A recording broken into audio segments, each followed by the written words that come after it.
نقشہ دیکھتا ہوں، ہمیں کوئی جینیس لیڈر نہیں ملا۔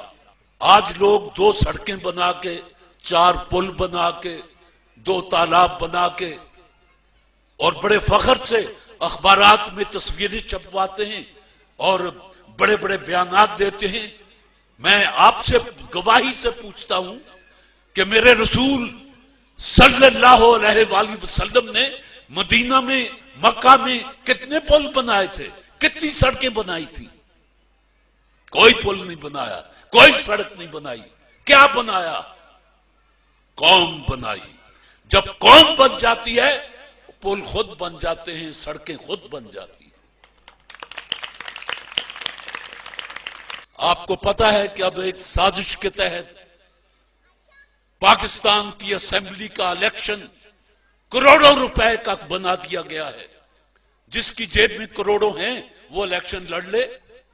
طارق عزیز تو نہیں لڑ سکتا، چاہے ساری عمر گلا پھاڑتا رہے۔ 5 سال کے بعد یا جب بھی وقت آتا ہے، آدھے ادھر آ جاتے ہیں، آدھے کرسیوں پہ بیٹھ جاتے ہیں اور یہ بے مغز باتوں پر شور مچاتے ہیں۔ یہ آدھے ادھر والے، اس لیے کہ ان کا کام ہی شور مچانا ہے۔ ادھر والے تسلی دیتے رہتے ہیں ہار پھول پہن کے کہ اگلے سال ہم یہ کر دیں گے، اس کے اگلے سال یہ کر دیں گے، اور دیکھو ہم نے یہ کیا تھا گے ہے نہیں کہیں ان کے پاس۔ یا تو تھا اور ان کی اپنی طرز زندگی۔ ہائے آج عطا اللہ شاہ بخاری یاد آتا ہے، اس کو جب کہا گیا کہ مسلم لیگ میں آ، اس نے ایک بات کہی، اور درویش کی بات کتنی سچی تھی۔ اس نے کہا جو لوگ اپنی یہ 2.5 من کی لاش پر اسلام نافذ نہیں کر سکتے، وہ یہ 15 کروڑ انسانوں پر اسلام نافذ کریں گے۔ یہ عطا اللہ شاہ بخاری مرحوم ملتان میں آسودہ خاک ہیں، یہ ان کا کہا ہوا فکرہ ہے۔ میرے رسول صلی اللہ علیہ وآلہ وسلم نے ایک ارشاد فرمایا تھا، یہ حدیث نبوی ہے کہ دیکھو اپنے درمیان طبقات پیدا نہ ہونے دینا ورنہ تباہ ہو جاؤ گے۔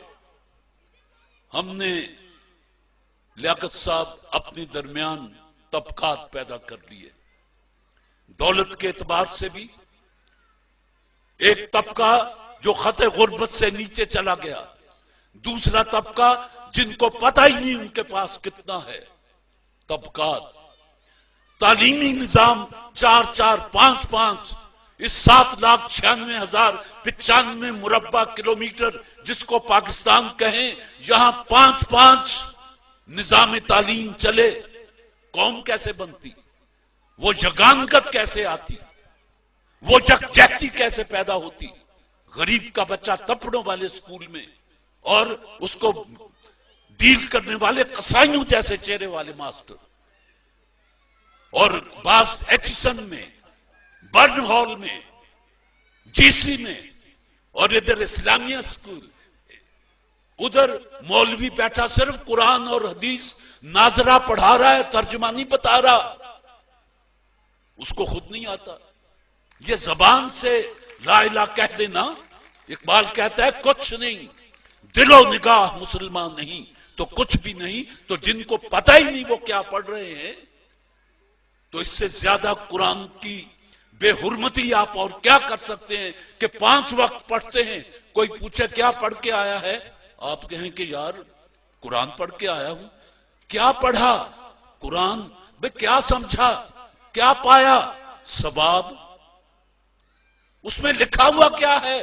اللہ جانے، جیدی کتاب ہے وہ تو جاندا ہی ہے۔